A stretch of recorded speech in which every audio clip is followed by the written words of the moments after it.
With this passing of this constitutional amendment, people are angry. A lot of people say कि जी इतनी बदनीयत हुई है, वो साफ नजर आ रही थी from 2022 onwards when constitutional provisions were openly flouted. Supreme Court orders were not implemented. A particular political party was denied its mandate. And then with the passing of this 26th Amendment has, gone into, again, the composition of the benches, the elevation of judges, the appointment of the Chief Justice by backing the Judicial Commission with members of the executive. And then also setting up the special constitutional bench within the Supreme Court, जिसमें उन्हें खुद party बनना है और the public seems to think they want it back with like-minded judges.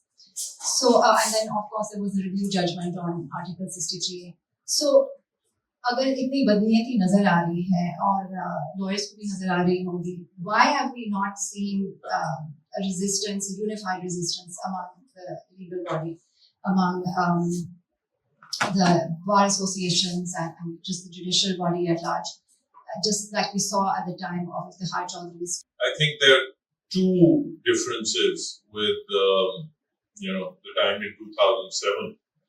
I mean, you got to remember that in 2007, Musharraf's regime was already coming to a natural end, so to speak.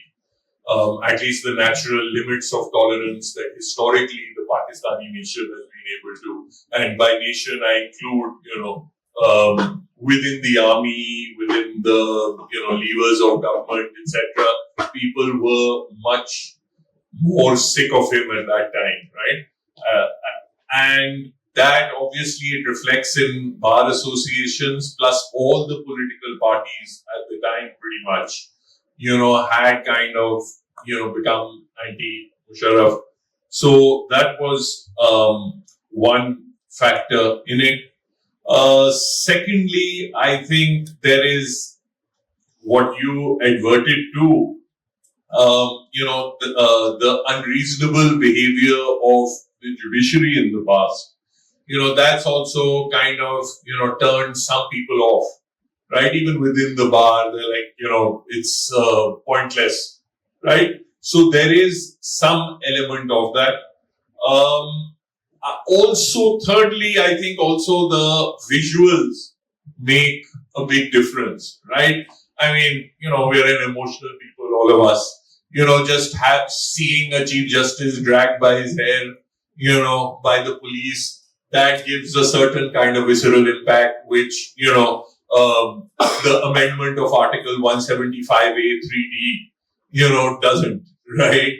So it becomes harder to put it in actual context. And perhaps it's a problem with us, as Moise was talking about, our inability to communicate its actual and real impact. So that is a factor as well.